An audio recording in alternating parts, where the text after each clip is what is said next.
तो जय हिंद। तो आज के क्लास में हम लोग पढ़ेंगे क्लास 12 का इंग्लिश का एक वेरी वेरी इंपॉर्टेंट जो चैप्टर है। चैप्टर नहीं बोले, इसका क्वेश्चन बोले जो आपको सीधा साधा जो है एग्जाम में 5 नंबर का पूछ देता है। ये क्वेश्चन जो आप लोग का बहुत बार एग्जाम में पूछा भी गया है। अब ये क्वेश्चन क्या कहता है आपका? क्वेश्चन कहता है कि write a letter to your mother telling him about your preparation for the examination. तो बात आपका क्या कहता है, देखिए ध्यान से देखिए क्या कहता है, write a letter to your mother. आपको क्या ना लिखना है, किसके पास? अपने माता के पास लिखना है। अब क्या लिखना है वो देखिए, तो telling him about your preparation for the examination, यानी एग्जाम की तैयारी का वर्णन करते हुए, एग्जाम के बारे में बताते हुए अपने मम्मी के पास क्या लिखना है? एक पत्र लिखना है। अब देखिए क्या कहता है इसमें। अब देखिए इसका जो कुछ कुछ वर्ड जो है हम लोग यहाँ पर वर्ड मीनिंग याद करने के लिए जो है जो वर्ड स्ट्रोक उसके कारण से हम लोग क्या कर रहे हैं, लिख के रखे हैं, जो आप लोग भी इसको क्या कीजिएगा, याद कर लीजिएगा। अब देखिए क्या कहता है, माय डियर मदर, मेरे प्रिय माता जी। इसका मतलब चाहे आप पिताजी के पास लिखिए अथवा माता जी के पास लिखिए। सिर्फ अगर पिताजी के पास लिखना है तो यहाँ पर क्या लिख देना आपको, फादर लिखना है, और बाद में जैसे आपको वैसे छोड़ दीजिए। आगे फिर क्या होता है देखिए, thank you very much for your kind letter. अब बात क्या करता है, thank you very much for your kind letter. तो काइंड का मतलब का क्या होता है, दयालु या प्यारा सा। तो मम्मी को क्या कर देता है, यहाँ पर धन्यवाद देते हुए, बहुत बहुत धन्यवाद देते हुए उसका जो प्यारा सा जो पत्र मिला है, पत्र को पढ़कर बहुत ही क्या लगा, अच्छा लगा। मम्मी को क्या कहता है, धन्यवाद देता है। देखिए कहता है thank you very much for your kind letter, यानी तुम्हारा पत्र जब मिला हमको, मैंने क्या होता, धन्यवाद दिया। तो आगे फिर क्या कहता है, I am trying to follow your advice. अब देखिए यहाँ पर क्या कहता है, शुरुआत लाइन में क्या कहता है, thank you very much for your kind letter. Kind का मतलब क्या बताया आप लोग, दयालु, दयालु प्यारा सा जो पत्र मिला उसके लिए बहुत बहुत क्या है, धन्यवाद दिया। उसके बाद क्या कहा, फिर आई एम ट्राइंग, मैं जो कोशिश कर रहा हूँ, आई एम ट्राइंग, मैं क्या कर रहा हूँ, कोशिश कर रहा हूँ। कौन चीज का कोशिश कर रहा हूँ? बात देखिए, टू फॉलो योर एडवाइस, आपने जो हमें सलाह दिया उस सलाह के अनुसार हम क्या कर रहे हैं, चलने की कोशिश कर रहे हैं। फॉलो का मतलब होता है चलना, यानी मम्मी ने क्या दिया उसको, सलाह दिया, एडवाइस। एडवाइस का मतलब क्या होता है, सलाह दिया। किसको सलाह दिया? अपने पुत्र को या पुत्री को क्या दिया, सलाह दिया। और वो पुत्र जो क्या करते हैं, ये पुत्र किसके बारे पास पत्र लिखता है, अपने माता के पास पत्र लिखता है। तो इस लाइन में क्या कहता है कि तुमने जो हमें सलाह दिया उस सलाह पर हम लोग क्या कर रहे हैं, चल रहे हैं। तो हर विद्यार्थी को या हर बच्चे को, चाहे वो लड़का रहे अथवा लड़की रहे, हर मम्मी पापा का जो है एडवाइस पर क्या करना चाहिए, चलना चाहिए। हर विद्यार्थी को उसके बारे में सोचने वाला दो ही आदमी मिलेगा संसार में, कोई आपको दूसरा नहीं मिलेगा। यानी पूरी संसार अगर ढूंढेगा तो विद्यार्थी जीवन के, यानी जो भी विद्यार्थी है तो उसके बारे में सोचने के लिए एक मम्मी पापा होगा और आपका क्या होगा, टीचर होगा। तो ये दोनों का जब भी कभी एडवाइस दे, सलाह दे, उसको क्या करो, सिर झुका के क्या करो, मानो, तभी जाके आप क्या कीजिएगा कि सक्सेस की दुनिया में कदम रखिएगा। उसी प्रकार यहाँ पर बच्चे को क्या दिया था, तो यहाँ पर अपने पुत्र को क्या दिया, सलाह दिया। उस सलाह के अनुसार जब बेटा चल रहा था, चलने के अनुसार बहुत सारा अच्छा काम, क्या बोलते हैं, अच्छा पढ़ाई में मन लगना शुरू कर दिया। अब भी किसी के अनुसार अगर चलना शुरू कीजिएगा ना, ऑटोमेटिक आपको अच्छा लगना शुरू करेगा। यही कहता है I am trying to follow your advice. तो आगे फिर क्या आता है, the examination is drawing very near now. अब देखो हमारा जो एग्जामिनेशन का जो है, एग्जामिनेशन में हमको बैठना है, एग्जाम में जो लिखना है, लिखने का और एक भाषा हम लोग बोलते हैं चित्रकारी, ठीक है, वो बहुत ही क्या है, नजदीक है। हमने जो पढ़ाई कर रहे हैं, क्यों पढ़ाई कर रहे हैं, एग्जाम के लिए पढ़ाई कर रहे हैं। वही बात कहता है कि the examination in drawing very near now. अब मेरा जो एग्जामिनेशन जो है, एग्जाम की जो मैंने तैयारी कर रखा है वो बहुत ही नजदीक है। नियर का मतलब होता है एग्जाम, नजदीक। अब देखो ओनली ए वीक मोर। अब देखो मात्र क्या कहता है, एक सप्ताह रह गया है,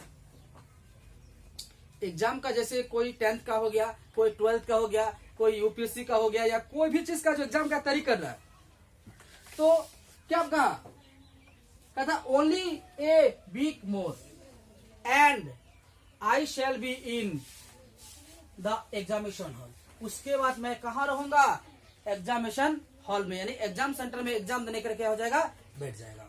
ये बात अपने एक पुत्र जो है एक माता को क्या करते हैं, बताते हैं। किसके माध्यम से, पत्रों के माध्यम से। अब आगे बात देखिए क्या कहता है, I feel a bit anxious how. अब देखिए यहाँ पर कुछ कुछ बातें होती है। एनेक्सोस थॉट, इस एनेक्सोस का मतलब होता है चिंतित। अब देखो हर समय उसके मन में जो है हर समय कांटा चुभते रहता है, हम एग्जाम हमें कैसे जाएंगे। जैसे कोई 10th क्लास का स्टूडेंट हो, वो पहली बार एग्जाम देने के लिए जा रहा है, तो एग्जाम हॉल में उसका किस तरह का दशा होगा, हर समय मन में जितना भी उसको समझाए बुझाए, हर तरह का मन में जो है कांटा उसको चुभते रहेगा, हर समय वो चिंतित रहते रहेगा, चाहे वो जितना भी तैयारी क्यों ना करता हो, हर समय उसके मन में कांटा क्या रहेगा, चुभता रहेगा। उसी प्रकार यहाँ पर भी क्या कहता है, I feel a bit anxious though, हर समय वो चिंतित रहता है, उसके मन में क्या होता है, कुछ न कुछ कांटा जैसा चुभते रहता है। वो कौन सी कांटा, वो एग्जाम में कैसे बैठेगा उसके बारे में क्या करते हैं, चिंतित रहते हैं।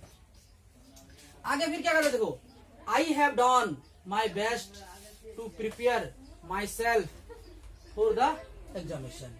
अब देखिए यह बात क्या कहता है, I have done my best to prepare myself. देखिए यहाँ पर एक जानने वाली बात है, माई सेल्फ जब कहा है, माई सेल्फ का मतलब होता है सेल्फ स्टडी, अपने से अध्ययन करना।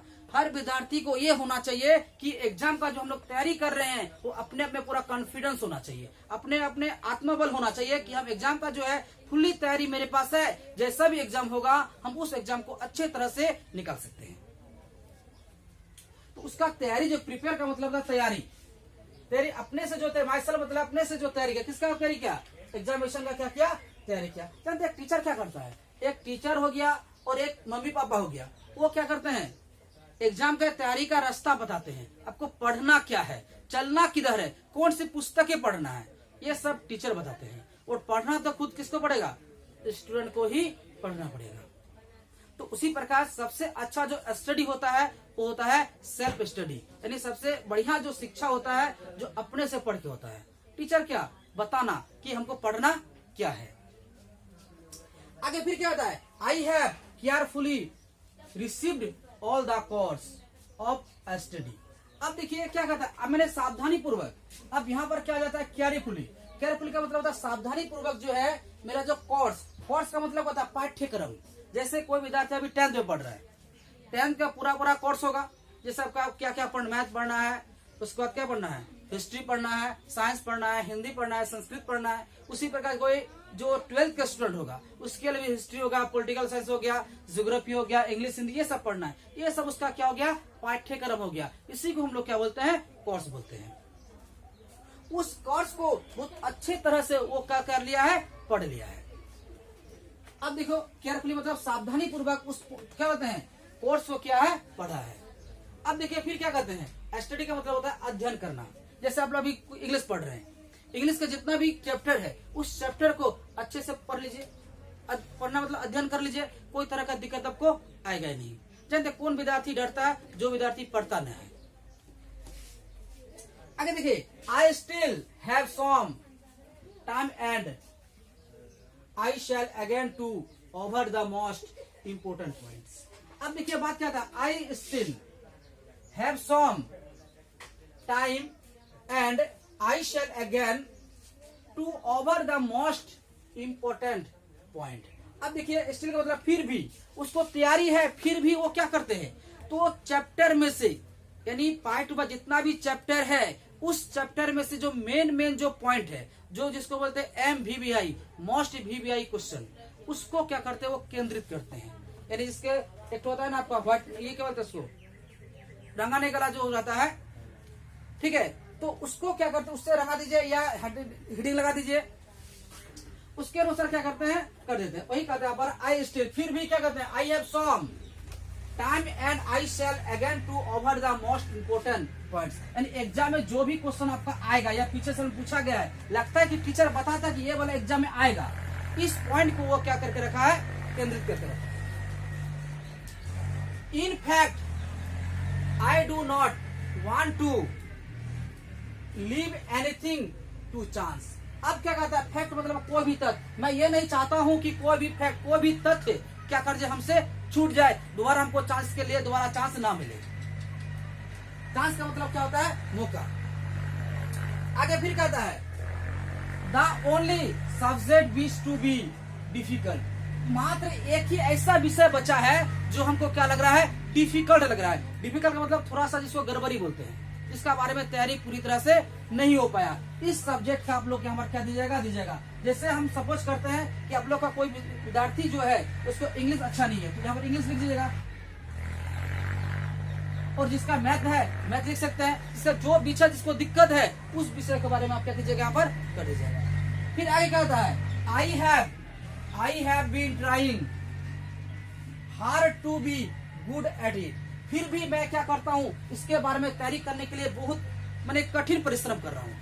मैंने हद से अधिक क्या कर रहा हूँ, उसको कोशिश कर रहा हूँ। किसकी तैयारी करने के लिए, इंग्लिश की तैयारी करने। जो विषय मेरा कमजोर था, उस विषय की तैयारी करने के लिए मैं भी क्या हूँ, बहुत कोशिश कर रहा हूँ।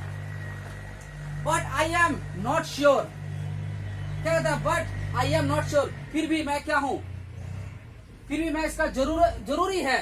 आई एम नॉट श्योर, मैं फिर भी जरूरी है। What will happen in the examination hall. यदि मैं पूरा तैयारी रहेगा तो एग्जामिनेशन हॉल में हमें कोई तरह का दिक्कतें नहीं होगी। इसके लिए मैं क्या करता हूँ, पूरा श्योर कंफर्म होना चाहता हूँ, इस विषय में कोई तरह का हमें दिक्कतें नहीं होनी चाहिए।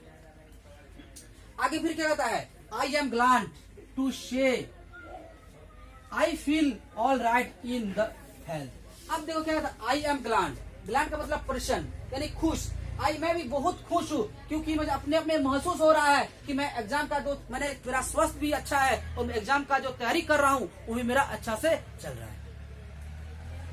Please send me later washing me success in the examination. अब देखो, कृपया मुझे जो है ऐसा कोई लेटर भेजिए जिसमें आपका क्या करे, बधाई दिया हो।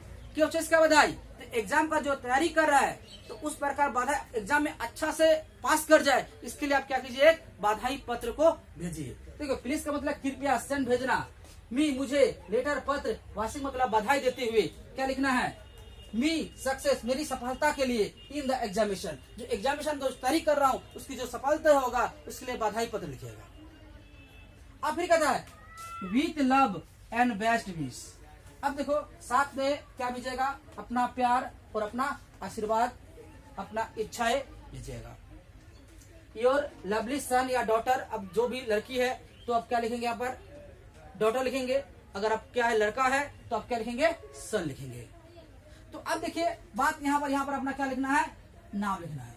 उसके बाद इस जगह पर आप क्या लिखेंगे, प्लेस मतलब स्थान, और जिस तारीख को आप लिख रहे हैं उस तारीख का नाम लिखेंगे। तो आई होप तो आपको ये लेटर बहुत अच्छा से समझ में आ गया होगा। तो मिलते हैं अगले क्लास में।